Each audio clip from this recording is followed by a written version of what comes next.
man can choose me. Do you feel like Watch Jazzy put her career to the back burner for Cam Newton? By all appearances, yes. She was a very, very, very, very, very successful influencer. She had campaigns with Savage Fenty and whatnot. Cam Newton's baby mama. Well, of course, we know that she's pregnant again by him. And she was kind of transparent post.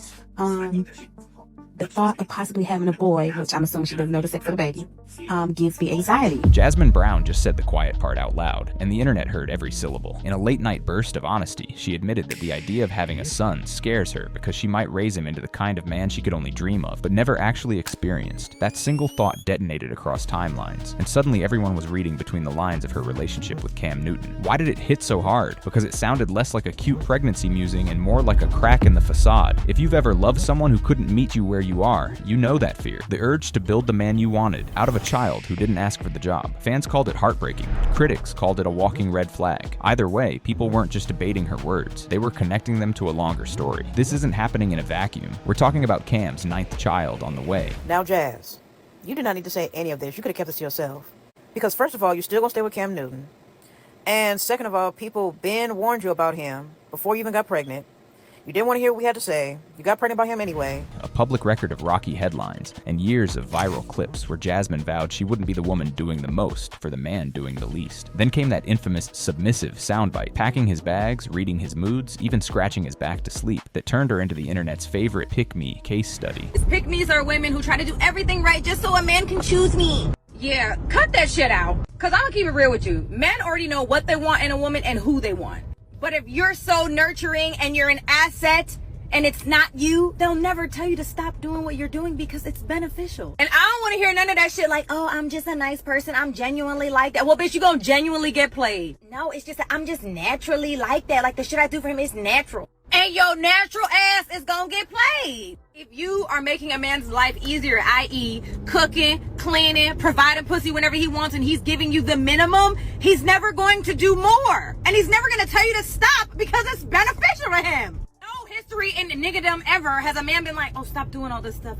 Stop making my life easier. I don't look at you like that.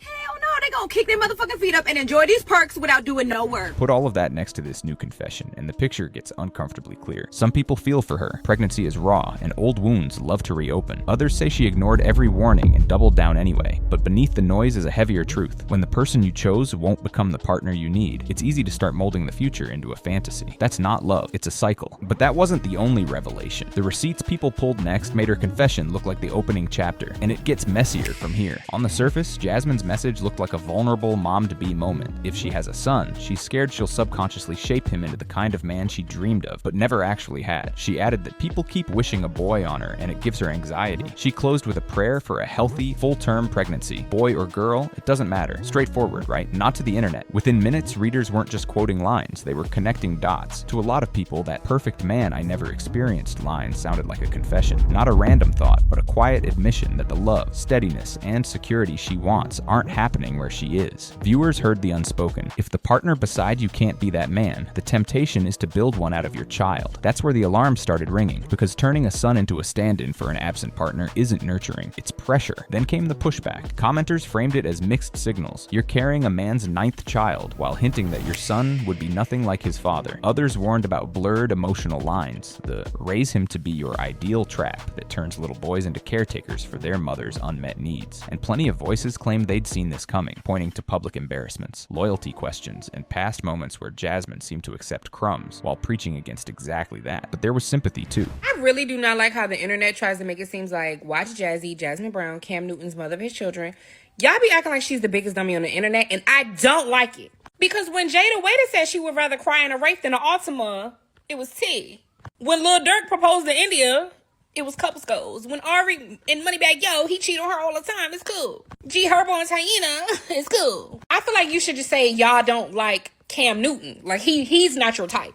Like he's not the type that you would let cheat on you. That's what you should say. Pregnancy dredges up old wounds. The fear she put into words, the fear of repeating patterns, felt honest and raw. People held both truths at once: compassion for a woman naming her anxiety, and concern that the solution she hinted at could plant a new cycle. And just when the dust started to settle, the internet pulled an old clip that changed the entire reading of her post. The minute Jasmin's post started circling, the internet reached for the receipt it never puts away: that interview clip where she proudly called herself a submissive woman. What does a submissive woman do for her man? Everything. What does that mean? You know, like packing his bag, unpacking his bag, just making sure all the things that he wants. And like, I pretty much read his mind. So it's like, if I know you and I study you, like I know how you are in the morning, I know how you are about midday, I know when you're in this mood, what you need. Like, before you can ever ask me for something, I'm already on it. I mean, he's spoiled. And you know, when I talk to my girlfriends about it, I was like, oh, how you guys doing? And I'm just like, girl, he's rotten.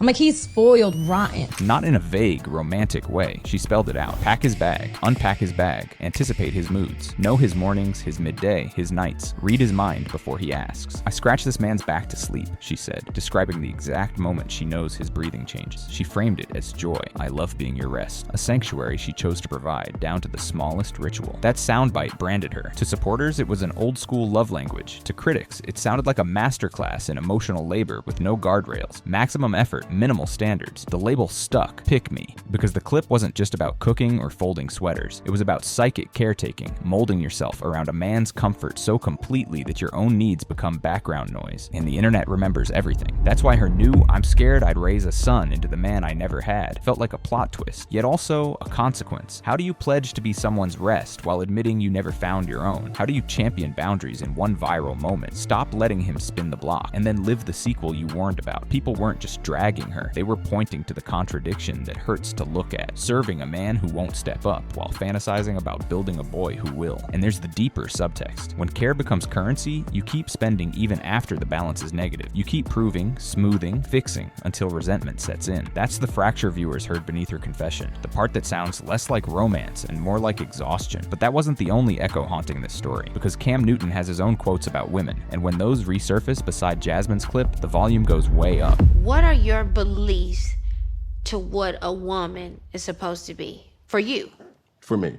Now, this may not be everybody's expectations. These are my expectations. I want the woman who I have in my life to make my house a home, a safe environment, a loving environment. Context matters, and Cam's own words are the context people never forget. He's publicly pushed a traditional script. A real man leads. A good woman caters, supports, and knows when to fall back. Not whispered in locker rooms, said into microphones, replayed across timelines, dissected for what it means inside a relationship like his and Jasmin's. When the man at the center values deference, the invisible labor around him multiplies. The cooking, the caretaking, the emotional temperature checks, all the little things that over time start to feel like the whole thing. That framework doesn't automatically make him a villain, but it does set terms. If your partner broadcasts that he equates femininity with service and silence, disagreeing becomes work. Asking for more becomes work. Renegotiating the deal becomes work. And if you're already the one smoothing every edge, you're suddenly managing your needs and his ideals at the same time. That's the part fans heard in Jasmin's new post, the gap between the partner she longs for and the role she's been performing. It also explains why that submissive clip hit like a puzzle piece. His philosophy supplied the outline, her devotion colored it in. Together they form a picture that looks polished from far away and exhausting up close. There's the romance of being his rest, and then there's the reality of being everyone's generator. You can light the whole house and still sit in the dark. The internet isn't wrong to wonder what that does to a person over time. Tradition can be comforting. It can also be a cage with nice curtains. When a man asks for quiet and a woman delivers quiet plus everything else, the imbalance starts to calcify. And once it's hardened, breaking it takes more than quotes and cute captions. But the weight doesn't stop at philosophy. When the family count climbs and responsibilities stack up, pressure becomes a daily forecast, and that's where this story starts to steam. Here's the math everyone keeps circling. Jasmin is pregnant again, which makes 2 for her and, per the headlines, 9 for Cam. The reveal landed on Mother's Day with soft lighting and a quiet caption, but the reaction was loud. Another baby means another layer of logistics, schedules, and expectations stacked on top of a family tree that's already sprawling. Mainstream outlets logged it plainly. 2nd for Jasmin, 9th for him. And that single number turned her late-night confession into something bigger than vibes. It's context, it's pressure, and it's exactly why fans read her post as less worry and more warning. The internet didn't pull this out of thin air. Cam's fatherhood is public, multiple co-parenting setups, a history of highly scrutinized relationships, and a persona that prizes leading from the front. When your family count stretches across different households, coordination becomes a full-time job. Birthdays, school runs, holidays, boundaries, money. Even the most dedicated parent can get stretched thin. So when Jasmin admits anxiety about raising a son into the man she never experienced, people hear the strain of real-life time, attention, and consistency, commodities that get scarce when your orbit is that crowded. Add in the public's short memory for nuance and long memory for quotes. The submissive clip painted her as the woman who makes a man's life effortless. The new pregnancy news paints a fuller picture of the cost. You can be the pillow and still carry the weight. Fans who once applauded the aesthetics of devotion are now asking about the logistics of it, how emotional equilibrium survives when the calendar won't. That's why her son fear hit a nerve, because in a 9-kid reality, I'll just pour more isn't a plan. It's a slow drain. And then there's the freshest spark. Jasmin's recent IG story about being nervous to have a boy. With baby number 2 on board, that honesty reads less like a thought experiment and more like a flashing dashboard light. The car is moving. The warning is real. The shade room. But this isn't just numbers and news posts. The comments took it somewhere more personal, and that's where the sympathy splits wide open. The timeline split in two. On one side, people heard a woman naming a fear most don't dare confess out loud, the terror of repeating what hurt you. They read her post as raw, hormonal honesty. Pregnancy magnifies everything, and they offered grace. She's breaking the cycle by calling it out, they argued. Naming the pattern is the first step. To that camp, Jasmin's words didn't indict motherhood. They spotlighted the emotional potholes that come with trying to love well when your own needs keep missing the mark. The other camp didn't budge. You were warned, they said, citing old headlines and older advice. They called the post a paradox, carrying a man's 9th child while floating a vision of a son who grows into the very partner you haven't met in the house you built. They worried about roles blurring. When a boy becomes the placeholder for his mother's unmet tenderness, love turns into labor. The phrase, raise him to be a man I never experienced, sounded to them less like self-awareness and more like a blueprint for parentification. A child can't fill a partner's shoes. A child shouldn't have to try. Then came the double standard debate. Defenders pointed out that when other influencer couples implode, rappers, athletes, and their it girls, public sympathy often flows both ways. Gifts and proposals are goals. Cheating gets spun into plot twists. Yet with Jasmin, the tone is harsher, the patience thinner. Is it because she once preached boundaries? Because the submissive clip made her a symbol of overgiving? Or because some viewers just don't like the man in the photo and punish the woman beside him? Underneath the noise is an uncomfortable agreement. The stakes rise when a child is the emotional collateral. Whether you feel for her or falter, the question isn't who wins the comments, it's who carries the weight at home. But that's not the whole story. The deeper risk isn't the internet's verdict. It's the quiet way a fantasy can settle onto a child's shoulders. And that's where the cycle really begins. This is the part nobody wants to say out loud. When a partner won't meet your needs, the imagination goes shopping for a replacement. Not another adult, an ideal. And if you're pregnant, that ideal can quietly land on the baby you haven't met yet. I'll raise him into the man I never had. Sounds noble on Instagram. In real life, it's a blueprint for turning a child into a stand-in. That's not love. That's labor assigned to someone who didn't apply for the job. It starts small. You vent to your little man of the house. You praise him for protecting you. He becomes the mood reader, the fixer, the one who hugs you through adult storms he can't name. He hears the fights, absorbs the silence, learns that mom feels better when he shows up strong. The compliments hit like sugar. The responsibility lands like concrete. Years later, you get a boy who's hyper-capable with women's feelings and strangely numb to his own. That's why people reacted to Jasmin's words the way they did. Not because honesty is bad, but because projection is sneaky. When grown-up intimacy runs dry, the heart looks for somewhere to pour. But children aren't reservoirs. They're gardens. They need sunlight, not spotlight. Watering,